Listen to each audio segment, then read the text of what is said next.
نحمدہ و نصلی علی رسولہ الکریم۔ گجرانوالہ سے ہمارے پاس سوال آیا کہ ہم اس طرح لکھ سکتے ہیں، بول سکتے ہیں حضرت ابوبکر صدیق علیہ السلام، حضرت عمر علیہ السلام، حضرت علی علیہ السلام؟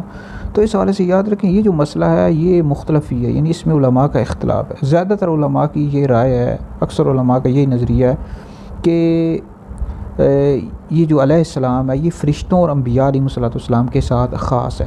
صحابہ ہوں، اہل بیت ہوں، ان کے لیے رضی اللہ تعالیٰ عنہ لکھا جائے گا اور بولا جائے گا۔ اعلیٰ حضرت امام اہل سنت نے فتاوی رضویہ جلد نمبر 23 میں لکھا ہے کہ صلاۃ والسلام بالاستقلال انبیاء اور فرشتوں کے علاوہ کسی کے لیے روا نہیں ہے، طبعیت کے طور پر جائز ہے۔ جیسے اس طرح ہم کہہ سکتے ہیں اللہم صلی علی سیدنا مولانا محمد وعلی آل سیدنا مولانا محمد، اس طرح کہہ سکتے ہیں۔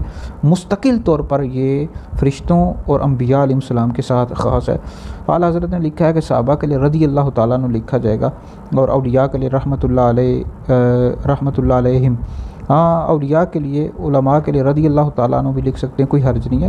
تو اور بھی ہمارے اکابر علماء نے یہ لکھا ہے کہ صحابہ ہوں، اہل بیت ہوں، ان کے لیے رضی اللہ تعالیٰ عنہ لکھا جائے گا اور بولا جائے گا۔